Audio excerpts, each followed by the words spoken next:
ANC Secretary-General Ace Magashule has told his supporters that only ANC branches can decide whether or not he should step down. Magashule was granted bail of 200,000 rand by the Bloemfontein Magistrates Court. He'll be back in court in February next year. Magashule is the 8th person to be charged for the alleged role in the irregular awarding of 250 million rand asbestos roofing audit tender. The accused faced multiple charges, including fraud, corruption and money laundering. Magashule's former personal assistant has turned state witness, and the court has acceded to the request of the prosecution that Magashule be ordered not to contact her. The state submitted that Magashule has cooperated with the investigations and is not deemed a flight risk. So in 2014, the Free State Human Settlements Department embarked on a project to identify and replace asbestos roofs in the province. The use of asbestos was banned in building materials in 2008. Gauteng-based Blackhead Consulting, owned by businessman Edwin Sodi and Igor Mbambani's Diamond Hill Trading, landed a 255 million rand contract to do the job. Mbambani has since been murdered. The joint venture identified 36,000 asbestos roofs in the Free State that needed to be replaced. Despite the millions paid out from provincial coffers, no roofs were replaced. SABC News reporter Ishmael Mudiba has more on a family affected by this failed project. He joins us now. Ishmael, firstly, let's talk about where you are, and if you could give us a sense of the family members, how many they are, etc. Well, good evening. You come to us right here in Bloemfontein in a location called Dark City. It's one of the poorest area here. Many of the houses here are still having their roof being tiled with asbestos, and it's a situation where you'd find that it's a two-room house or two-bedroom house where you find that family members are as many as 10 in these small houses, and some of the houses.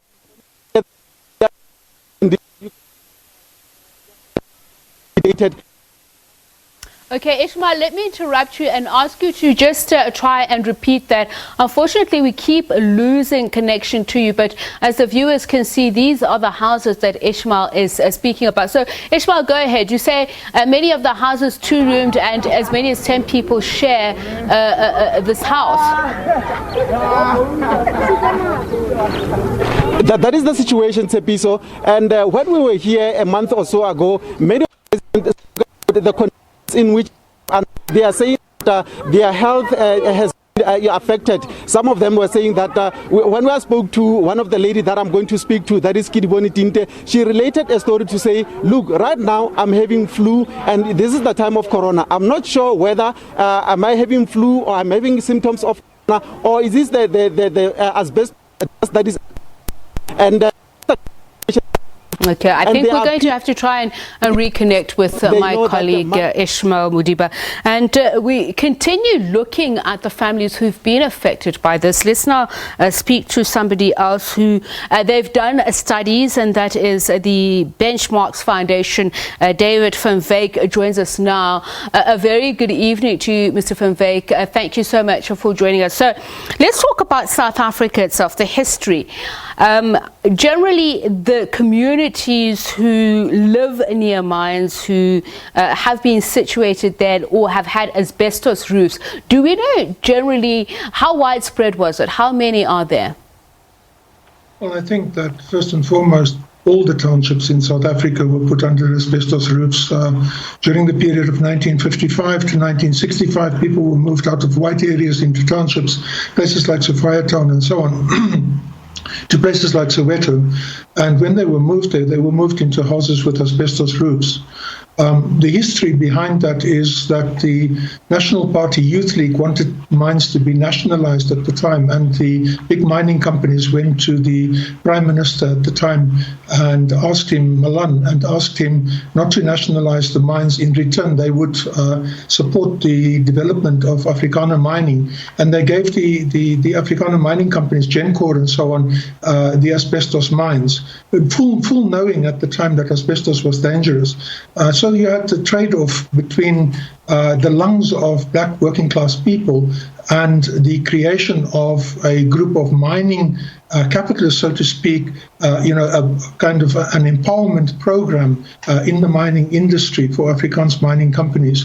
And so they got the asbestos, and the asbestos could not be sold globally. And so the contracts for the roofing of townships went to them. And that is how they became established in the mining industry. So, Mr. Van Wyk, fast forward to 2008, as I mentioned, when this was banned. What has been done to get rid of these structures? And we also know that they are also in schools. Well, yes, they are in schools everywhere in the country still. And in 2008, it was decided that they have to be removed, and the fund was created that eventually in 2014 took shape to remove the asbestos from the townships. But none of this has been done. Interestingly, Botswana banned asbestos at the same time, and they removed all asbestos roofing in all houses in Botswana within 3 months. So this is something that could have been done very quickly. And you didn't need to do an audit of asbestos roofs in the country because people knew exactly where the asbestos roofs were. They were in the townships that were created between 1956 and 1965. You didn't need to spend millions of rands counting how many houses there were and so on, because all those records did exist. And your study also talks about how these structures were built in the most compromised land, obviously using the cheapest building material. And I want to talk about that because some of them are built near swampland. So there's the aspect of the weather, heavy rains. Talk to us about that. How has that impacted on people's health? Does it exacerbate the situation? Well, many academic studies have shown that the erosion of the asbestos roofs, and you can see in the pictures that you are showing there, that erosion leaves asbestos fibers in the soil around the house. In places like Soweto, academic research has shown that people should actually not be gardening because the soil is absolutely full of asbestos fibers. And when you do garden and you inhale that dust, then the dust goes into your lungs. And South Africa has the highest level of mesothelioma, as well as, other diseases that come into play with regard to this is lung cancer, ovarian cancer, throat cancer, colon cancer, and so on. All can be caused by asbestos and the inhaling or ingestion of asbestos within these communities. They really should be removed, and it should be removed as a matter of urgency. And South Africa has an incidence of lung disease of among the highest in the world. And there have been various studies done about this. And we know that there have been various groupings that have been formed to at least give some of these victims recourse. But has the government done anything, punitive measures against companies that continue to use such materials? Well, the fine for using asbestos in South Africa now is 100,000 rands or 10 years imprisonment. So asbestos is actually illegal now in South Africa. There was a grace period after 2008 for people to get rid of the stock that they had at the time. But after that, it's become completely illegal to import or use asbestos in any kind of way. So the continued presence of asbestos in townships is an indication that there is a disregard for the lives of poor people and people of the working class, basically. Thank you so much for speaking to us. Lead researcher at the Benchmarks Foundation, David Van Wyk, speaking there about their study, which shows that asbestos has been found to have a direct link to 4 different types of cancer, including tumors as well.